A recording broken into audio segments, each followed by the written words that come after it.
And जो next story होने वाली है, विदाउट वेस्टिंग एनी टाइम, हमारे लेजेंड, मेरे फेवरेट प्लेयर सचिन तेंदुलकर के साथ होने वाली है।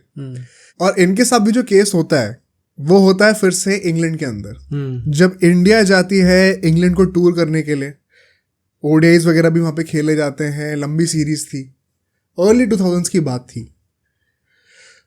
जब इंडिया यहाँ पे पहुँचती है, एक ऐसा होटल था जहाँ पे कोई बहुत ज़्यादा कुछ केसेस वगैरह हो नहीं रखे, तो ये होटल कुछ पॉपुलर है नहीं। जैसे लमली कैसल और अपना लैंगम होटल का बहुत लंबी हिस्ट्री रही है, तो जो भी एक्सपीरियंस होते हैं they are backed by historical evidence also, कि बैक स्टोरी रही है। यहाँ पे ऐसा कुछ ऐसा है नहीं। यू कैन काइंड ऑफ से कि जो हारिस सोहेल के साथ हुआ है, मतलब बैकिंग के पॉइंट ऑफ व्यू से मैं कह रहा हूँ, वो आप इस सिचुएशन में भी अप्लाई कर सकते हो। ओके, बट यहाँ पे थोड़ी चीज़ें और ज़्यादा क्रीपी हैं, इनफैक्ट काफ़ी ज़्यादा क्रीपी हैं। शायद कई लोग आर्ग्यू करेंगे ये इस पॉडकास्ट की अब तक की सबसे ज़्यादा क्रीपी स्टोरी हो सकती है। मैं जब रिसर्च कर रहा था इस पॉडकास्ट के लिए, मैंने एक्सपेक्ट नहीं किया था कि सचिन तेंदुलकर जैसे इंसान का नाम आएगा इसमें, बट बाद में इसका ऑन एयर एविडेंस भी है थोड़ा सा, जब लोगों ने इस कहानी के बारे में बातें करी हैं। क्या होता है, इस सीरीज की जब तैयारी चल रही थी, लोग प्रैक्टिस करके इंडियन टीम जो है अपने होटल में वापस आई। शाम का टाइम हो रहा था, सचिन तेंदुलकर ने सोचा कि यार अभी कुछ 2-3 घंटे में मुझे डिनर करने भी जाना है, तो अभी थोड़ी देर के लिए मैं अपने बेड पे लेट के थोड़ा आराम कर लेता हूँ। आराम करते हैं आराम से, कोई प्रॉब्लम नहीं होती। उसके बाद कुछ 2-3 घंटे बाद सो के उठते हैं वो नैप के बाद अपने, और तब तक टीम का कॉल आ गया होता है कि भाई डिनर करने के लिए जाना है तो नीचे आ जाओ। तो टीम डिनर के लिए वो रात को चले जाते हैं। अगर टीम डिनर होता है, सब अच्छे से हुआ, हर टीममेट से आराम से बात भी हुई, सब अपनी प्रैक्टिस की बातें कर रहे हैं, माहौल अच्छा है, तो अभी तक कुछ ऐसा गलत होने का कोई हिंट भी नहीं आया है अभी तक दिमाग में। और फिर उसी के चलते हुए सचिन तेंदुलकर वहाँ डाइनिंग रूम से उठ के, सब लोग जब सोने जा रहे थे तो अपने रूम की तरफ बढ़ते हैं, लॉबी से अपने रूम पे पहुँचते हैं। नेचुरली दरवाज़ा लॉक्ड था, अंदर सारी लाइट्स ऑफ थी। तो जब अपना दरवाज़ा खोलते हैं ऐसे करके, दरवाज़ा खोला पूरा, दरवाजे रूम के अंदर पूरा अंधेरा हो रखा है। जो खिड़की थी उसके सामने कर्टन लगा हुआ था, पर थोड़ी सी लाइटिंग जो है, नेचुरली जो मून लाइट है, बाहर की जो स्ट्रीट लाइट्स हैं, वो थोड़ी सी आ रही थी। तो रूम में थोड़ा बहुत तो सब कुछ दिख ही रहा था, ऐसा नहीं था कि एकदम ही ब्लैकआउट हो रखा है। नेचुरली भाई कोई भी अपना रूम खोलेगा रात को तो ऐसा तो होता ही है। उन्होंने रूम खोला, हल्की सी लाइटिंग थी, हल्की सी विजिबिलिटी थी। उन्होंने खिड़की के सामने एक बूढ़ी सी औरत को देखा। ओ भाई, टिपिकल बूढ़ी सी औरत को देखा। सचिन तेंदुलकर को विश्वास नहीं, उन्होंने तुरंत जो है लाइट ऑन कर दी रूम की, औरत गायब।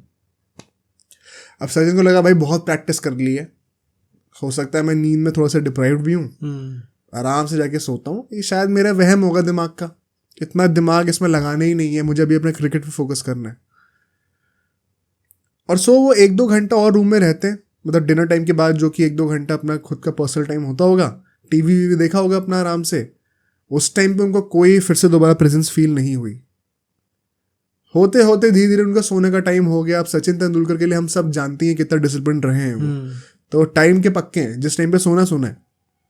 रात हो गई, सोने का टाइम हो गया, टीवी बंद कर दिया, लाइट बंद कर दी, सोने के लिए चले गए वो। रात के 1:30 से 3 बजे के बीच की बात है, वो कहते हैं जब उनको ना नींद में बहुत ज़्यादा सफोकेशन फील होने लग गई। ऐसा लग रहा था कि सांस नहीं आ रही, घुटन हो रही है बहुत ज़्यादा सोते हुए। आदमी ऐसे आंखें बंद करके सो रहा होता है, एकदम से लग रहा होता है ना कि भाई घुटन हो रही है, तो उस चक्कर में नींद इवेंचुअली उनकी खुल गई। अब वो बेड पे लेटे हुए हैं, उनकी आंखें खुली ऐसी, तो ऐसे लेटे हुए थे, ऐसे सामने देखा, चेस्ट के ऊपर वो औरत बैठी हुई थी, उनकी चेस्ट के ऊपर। हाँ, ओके। इसीलिए उनको सफोकेशन फील हो रही थी। वो बूढ़ी औरत, आंखें लाल, चेहरा पूरा डिसफिगर हो रखा है, टूटा हुआ है चेहरा पूरा, नाखून बहुत लंबे, और ऐसे चुड़ैलों की तरह हंस रही है वो सचिन तेंदुलकर को देखकर। उनके चेस्ट के ऊपर बैठी हुई है, आपको जैसा लगा था मारने का प्लान कर रही है। अब सचिन तेंदुलकर की हालत खराब पूरी भाई, ऐसे में ऊपर कोई बैठा हुआ तो हिल भी ना पाया आराम से, तो ऐसे हाथ छटपटाते हुए उन्होंने जो उनके बिस्तर के साइड का लैम्प था उसका स्विच जल्दी से ऑन करा। जैसी स्विच ऑन करा गायब। ओके। अब भाई पहली बार देखा था खिड़की के सामने तो लगा कि वहम है। अब वो छाती के ऊपर बैठी हुई है आपकी आंखों के सामने, आपको सफोकेशन भी फील हो रहा है, तो नेचुरली इसके बाद आदमी चैन से सो तो नहीं पाएगा। पूरी रात निकल जाती है, सचिन तेंदुलकर सो नहीं पाते। उसके बाद इस पूरे टूर में उनको ये एक्सपीरियंस दोबारा नहीं होता, ऐसा लगता है कि चीजें नॉर्मली हो गई हैं।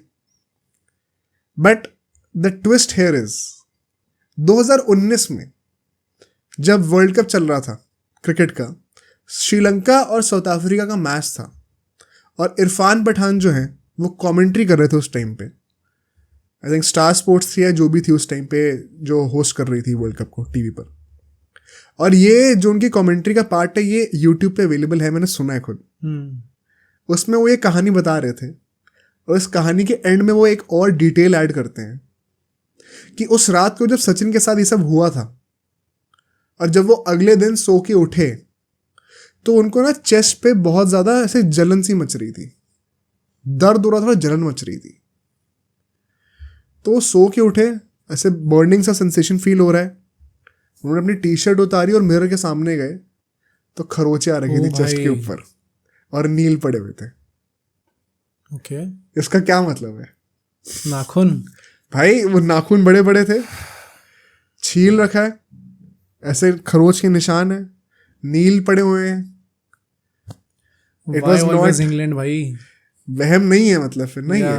अगर एक्चुअली में वो रखा है तो खरोचे कहाँ से हैं? वरना आदमी नॉर्मली डिनर करके जा रहा है, प्रैक्टिस के बाद एकदम सब कुछ नॉर्मल है, कपड़े चेंज करे होंगे सोने से पहले, कुछ नहीं था खरोचे उस टाइम पे, नॉर्मल था एकदम आपके चेस्ट की स्किन जो थी।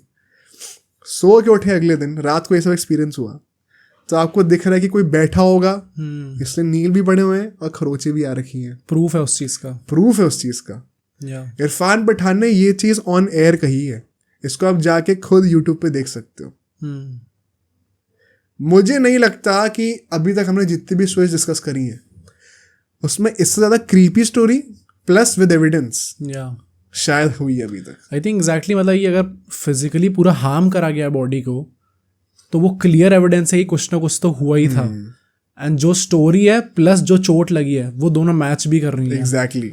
तो क्लियरली आप कोरिलेशन ड्रॉ कर सकते हो उनके बीच में। This is actually crazy.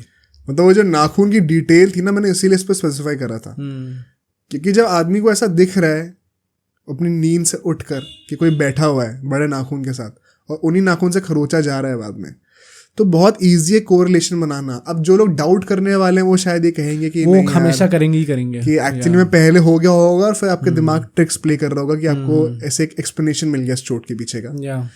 But once again भाई, अगर कोई बंदा ऑन एयर ये सब कह रहा है, सचिन तेंदुलकर के साथ भी हुआ है, इंग्लैंड में हुआ है, तो काफी सारे डॉट्स कनेक्ट करे जाए तो ऐसा लगता तो है कि कुछ ना कुछ गड़बड़ तो थी।